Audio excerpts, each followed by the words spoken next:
Hello, welcome to my YouTube channel history by Sagar और बच्चों, एक बार फिर से आप सभी का स्वागत है। ये वीडियो लगातार चलते जा रहे हैं और हम अपलोड करते जा रहे हैं, तो जो भी प्रॉब्लम्स आती है आप यहाँ से कवर कर सकते हो। आज का टॉपिक हम लेकर आए हैं, ये चैप्टर नंबर अभी आपका चल ही रहा है, मूविंग चार्ज एंड मैग्नेटिज्म, और इसमें टॉपिक है एम्पियर्स सर्कुटल लॉ, एम्पियर का परपथीय नियम। अब आप लोग ध्यान देंगे इसमें। हम थोड़ा इसको आपको कनेक्ट कर रहे हैं पीछे से। आपने पढ़ा होगा पहले चैप्टर में हमने पढ़ा हुआ है इलेक्ट्रिसिटी।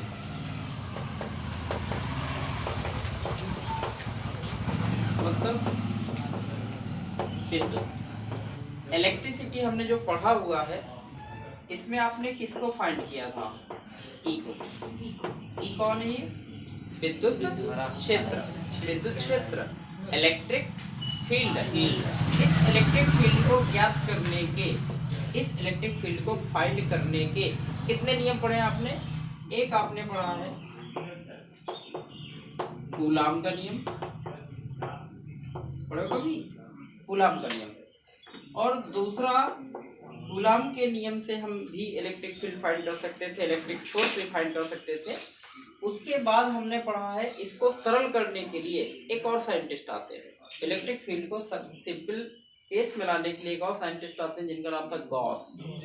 तो आपने एक और पढ़ा होगा गॉस की प्रमेय।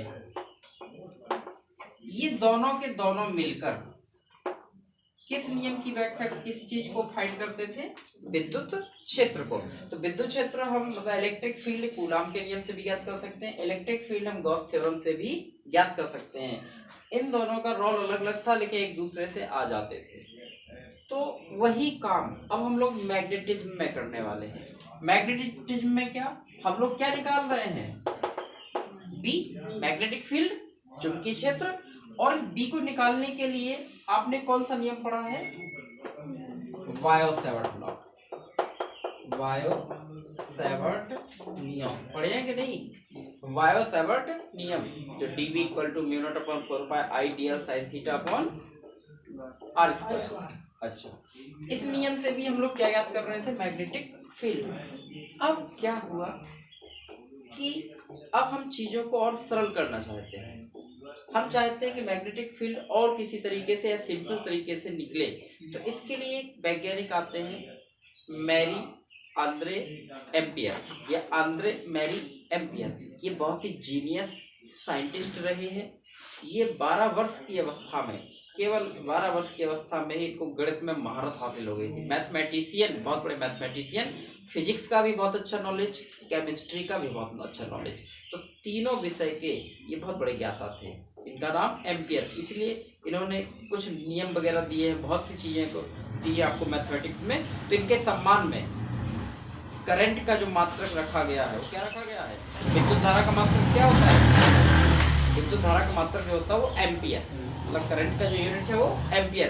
तो ये मैरी आंद्रे एम्पियर के नाम पर ही है फिलहाल। तो वायो-सैवर्ट नियम के बाद दूसरे साइंटिस्ट आते हैं, कौन? एम्पियर। तो इन एम्पियर ने अपना दिया है एम्पियर का परिपथीय नियम, एम्पियर सर्कुटल लॉ, यह लिखा हुआ है। तो जो काम वायो-सैवर्ट के नियम से कर रहे थे, वही काम हम किसके नियम से करने वाले हैं? एम्पियर के नियम। तो दोनों का काम वही है कि मैग्नेटिक फील्ड को फाइंड करना, लेकिन ये सिंपल तरीके से।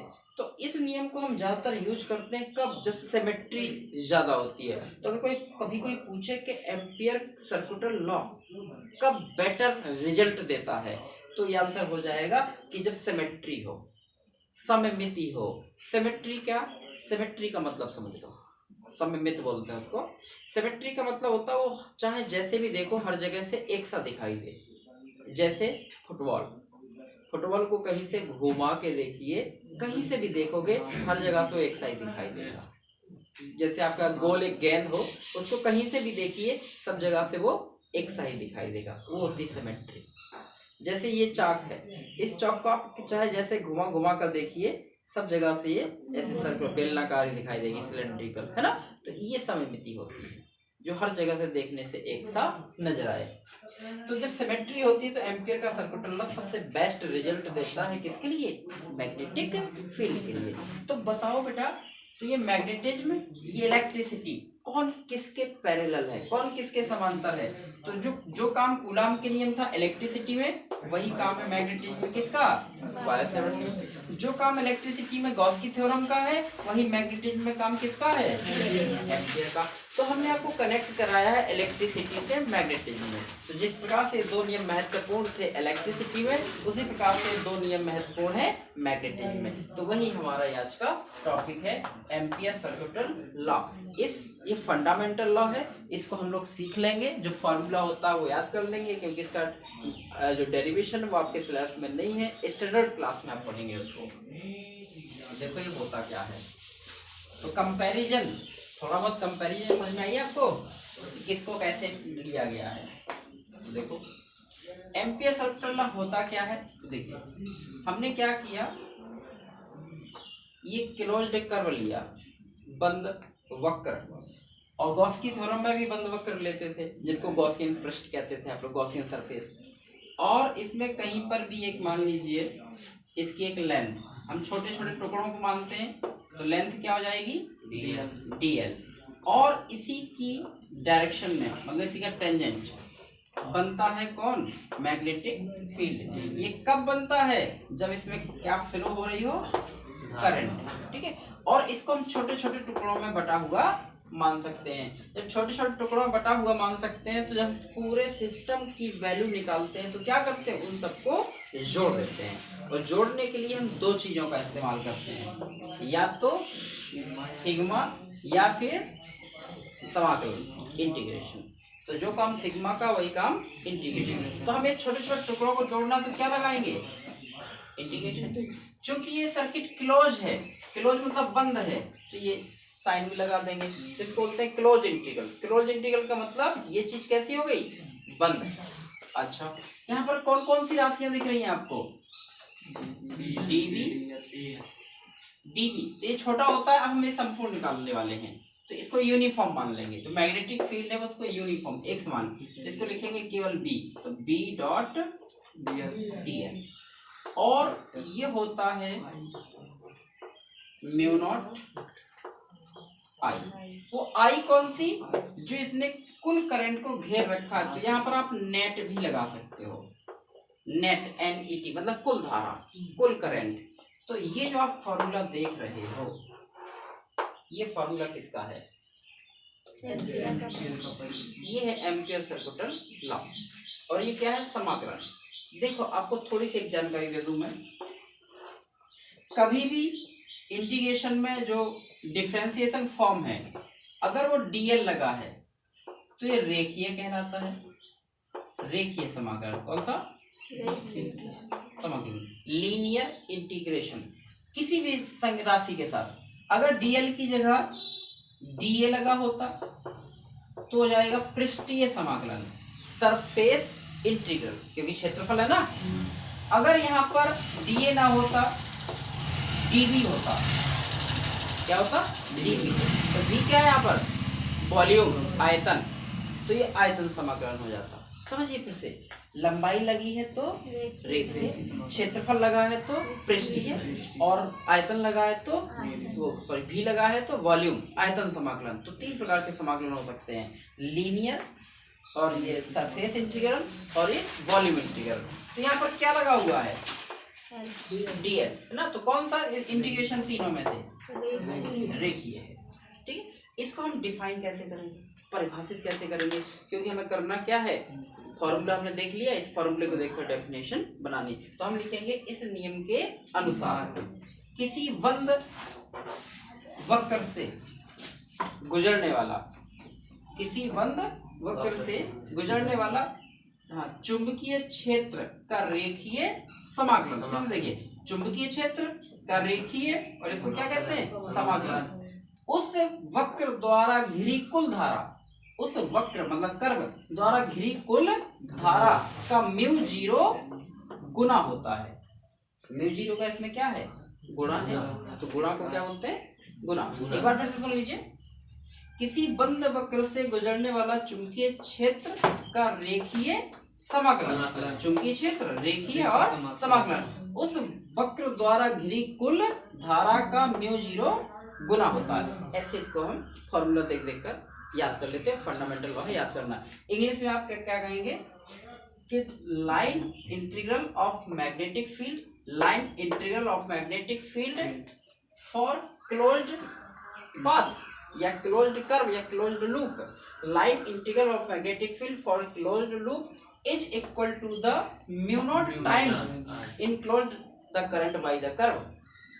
देखिए line integral of magnetic field, ठीक है, for a closed loop is equal to the μ0 times enclosed by the curve, ऐसे इसको हम लिख सकते हैं। तो लिख डालिए इसका नियम, लिखो पहले फॉर्मूला लिख लो, इसके बाद इसको लिखना है। इस नियम के अनुसार हाँ इन्वर्ट कॉमा आप इस लगाएंगे, किसी बंद वक्र के लिए चुंबकीय क्षेत्र B का रेखीय समाकलन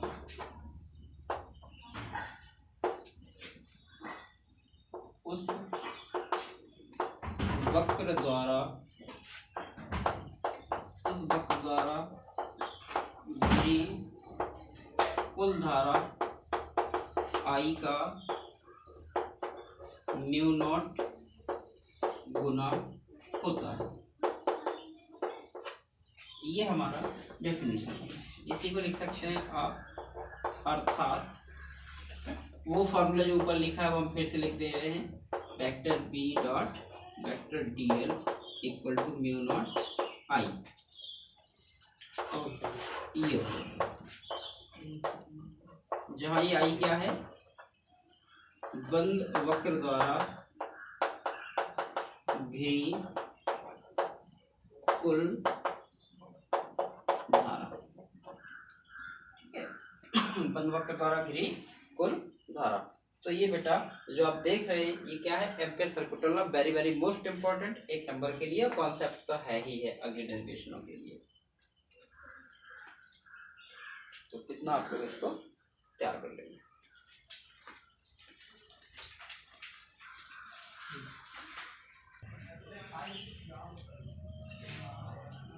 देखिए अगली हेडिंग है आपकी, हमने हेडिंग लिख दी है कि magnetic field due to infinite long straight conducting wire, मतलब अनंत लंबाई के सीधे धारावाही चालक तार के कारण उत्पन्न चुंबकीय क्षेत्र, मतलब फिर से हमें मैग्नेटिक फील्ड फाइंड करना है, ठीक है। और इसी को आप कह सकते हैं application of ampere circuital law. जो एम्पियर सर्किटल लॉ आपने पढ़ा है, एम्पियर का परिपथी जो नियम पढ़ा है, उसी का अनुप्रयोग, अनुप्रयोग का मतलब एप्लीकेशन, मतलब उसी पे आधारित, उसके लॉ पर आधारित, उसके नियम पर आधारित कोई अगला डेरिवेशन, उसी को अनुप्रयोग भी आप कहते हैं। तो बताइए आप लोग हमें क्या फाइंड करना है, मैग्नेटिक फील्ड मतलब चुंबकीय क्षेत्र, किसके कारण, एक इनफाइनाइट लॉन्ग मतलब अनंत लंबाई का, कैसा है, स्ट्रेट मतलब सीधा है, कंडक्टिंग मतलब करंट उसमें फ्लो हो रही है, और वो क्या है, वायर। तो हमारे दिमाग में हेडिंग छपेगी, दिमाग में चलेगा कि करना क्या है, करना क्या है, मैग्नेटिक फील्ड फाइंड करना है, किसके कारण, एक वायर के कारण। वो वायर है कैसा, सीधा, और लंबाई कितनी, अनंत, जो अनंत होती नहीं किसी चीज की, लेकिन हम मान के चलते हैं कि हाँ। तो देखो हमने क्या किया, इसका फिगर ड्रॉ करेंगे। हमने लीजिए एक तार ले लिया, सपोज कर लीजिए इसकी लंबाई कितनी है, अनंत, तो पीछे हमने डॉट डॉट दिखा दिया। अब मान लेते हैं इसमें क्या बह रही है, करंट। और हम पढ़ चुके हैं ऑर्स्टेड का नियम। ऑर्स्टेड ने क्या नियम बताया था कि जब किसी कंडक्टर में करंट फ्लो करते हैं तो उसके चारों ओर चुंबकीय क्षेत्र मैग्नेटिक फील्ड उत्पन्न हो जाता है। पढ़े ऑर्स्टेड का नियम, गुड। तो मान लीजिए कि इससे हमें आर दूरी पर, कितनी दूरी पर, आर दूरी पर, कोई जरूरी कि आप सीधा ही बनाएं, लीजिए इससे हमें आर डिस्टेंस पर कोई पॉइंट क्या मान लिया P।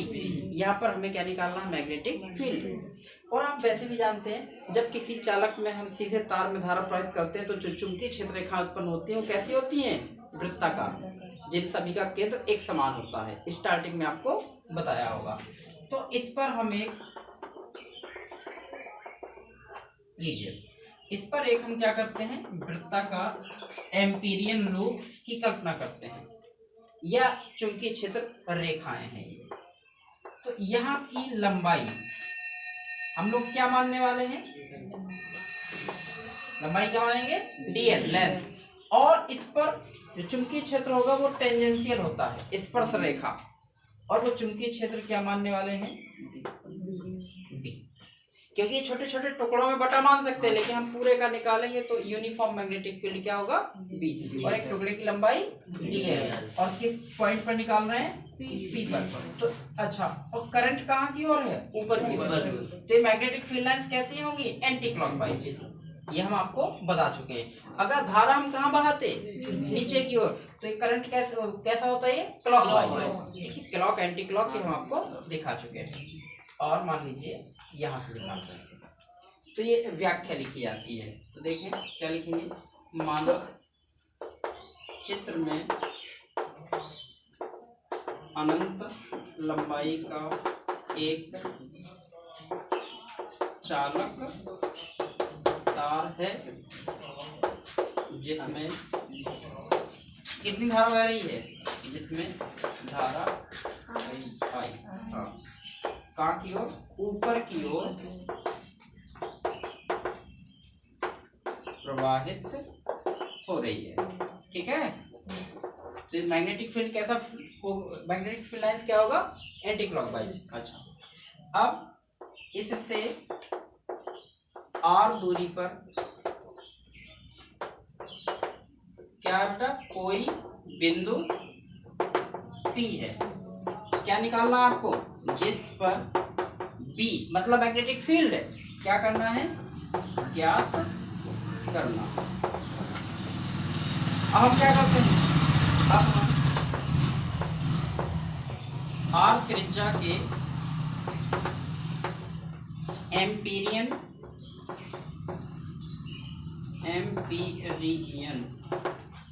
लूप या चुंबकीय क्षेत्र रेखाएं कह सकते हो की कल्पना करते हैं, या ये कह दीजिए मैग्नेटिक फील्ड लाइंस की कल्पना करते हैं। तो ये बताइए, क्या ये बंद हो गया, क्लोज हो गया, और क्लोज हो गया तो किसका नियम लग जाएगा, एम्पियर का। बस, तो सीधा लिखेंगे एम्पियर के परिपथीय नियम से, according two ampere circuital law. लिखना बंद कर दीजिए, समझ लीजिए। हम अगर इसको इंग्लिश में एक्सप्लेन करें तो let us consider figure shows a infinite long straight wire, ठीक है, विच करंट आई फ्लो। ठीक है, now we imagine a Amperian loop of radius r। Now we will calculate at point P magnetic field due to infinite long state wire according to ampere circuital law। Ampere सर्कुटल law लिखिए बेटा, क्या लिखेंगे हम लोग, close integration, बोलो क्या होता है, वेक्टर B, अब ये भी पढ़े हो आप लोग, dot dl equal to mu naught I जो टोटल करंट है, एक ही करंट है वहां पर I। ठीक है, ये हो गया। अब आप लोग एक फॉर्मूला पढ़े होंगे, vector A dot vector B equal to होता है AB cos थीटा, 11th में था।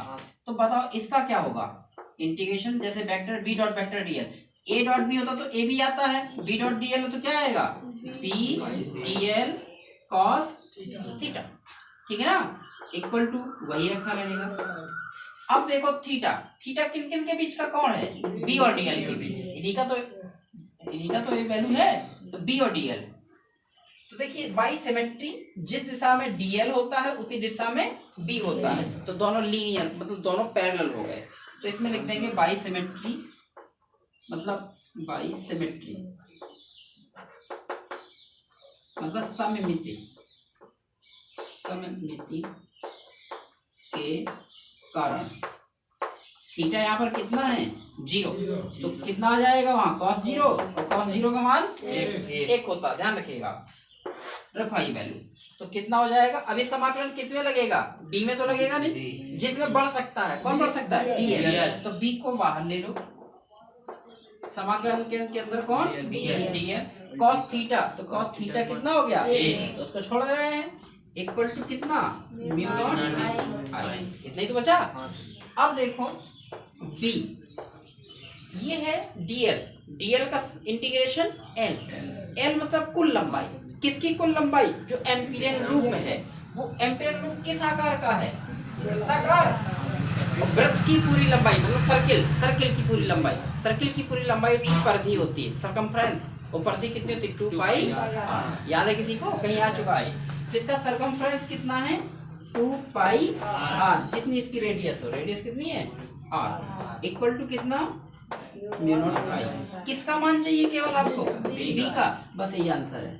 तो बी इक्वल, ये सबके सब कहाँ चले जाएंगे, इसके डिवाइड में, भाग में चले जाएंगे, गुणा वाली राशि, तो ये बच गया कितना mu naught I upon 2 pi R, लीजिए, तो कितना मैग्नेटिक फील्ड आया, mu naught I upon 2 pi R, mu naught क्या है, वायुमंडल की चुंबकशीलता, permittivity of free space, I क्या है, बहने वाली धारा, और आर क्या है, इसकी रेडियस है, डिस्टेंस। तो ये किसके कारण मैग्नेटिक फील्ड था, एक अनंत लंबाई के सीधे चालक तार के कारण, कितनी दूरी पर, जो भी दूरी आप लेंगे, तो याद हो पाएगा ये, डायरेक्ट भी न्यूमेरिकल के लिए करना। अब देखो इसको अगर हम थोड़ा सा न्यूमेरिकल के लिए और बढ़ाएं, तो म्यू नॉट की वैल्यू कितनी जानते हो बेटा, म्यू नॉट की वैल्यू हम जानते हैं 4 पाई 10 टू द पावर माइनस, जानते हैं, इनटू कौन आई अपॉन 2 पाई आर, पाई से पाई और 1 2 से, ठीक है ना, तो कितना बच गया 2 10 टू द पावर माइनस 7 और पाई और ये टेस्ला, चुंबकीय क्षेत्र का मतलब क्या होता है, टेस्ला। अब देखो अगर आपको केवल आई पता हो और आर पता हो तो बी निकल आएगा, न्यूमेरिकल्स वेरी इजी हो जाते हैं। आपको किसी कंडक्टर में वायर में आई का मान दिया होगा, कितनी डिस्टेंस पर निकालना आर दिया होगा, आई आर दिया होगा, इस फार्मूले रख देंगे बी निकल आएगा, तो वेरी इजी। तो ये पूरा किस पर डिपेंड था, एम्पियर सर्किटल लॉ। देखो एम्पियर सर्किटल लॉ हमने लिखा, हमें कुछ नहीं करना, बी डॉट डी जो स्केलर प्रोडक्ट है उस स्केलर प्रोडक्ट को कॉस के रूप में तोड़ दिया। अब हम देख रहे हैं कि बाई सिमेट्री बी और डीएल एक ही दिशा में है, तो कॉस थीटा का मान 0 करके कॉस 0 1 हो जाएगा। इंटीग्रेशन किस पे चला जाएगा, डीएल पर, क्योंकि वही का विस्तार होना, छोटे छोटे खंड मिलके, है ना, छोटे छोटे टुकड़े मिला देते हैं। और डीएल कितना मिल गया, वो एक सर्किल, सर्किल की पूरी लंबाई कितनी होती है, बस बी निकाल लीजिए आंसर। तो ये मैग्नेटिक फील्ड, ये हम क्यों पढ़ रहे हैं, इसका रीजन है, पहले जमाने में क्या था कि मैग्नेटिक फील्ड चुंबक के द्वारा निकालते थे, मैग्नेट के द्वारा निकालते थे। अब मैग्नेट की जरूरत खत्म हो गई, जहाँ पड़ती पड़ती, अब उसकी जगह किसकी, अब कोई भी हम कंडक्टर लेंगे और उसमें क्या फ्लो करा देंगे, करंट, करंट से क्या बन जाएगी, मैग्नेटिक फील्ड। तो वही तो ये स्टडी चल रही है सब। तो इसलिए जब ये नियम बने, ये लॉ बने, तो इनसे क्या हुआ, इनसे मशीनें, डिवाइस, इन सब का निर्माण हुआ, तब जाके आपका देश या विश्व इतना तरक्की कर रहा है। तो very easy, very most important for board exam, इसको तैयार कर लीजिएगा, ठीक है, थैंक यू।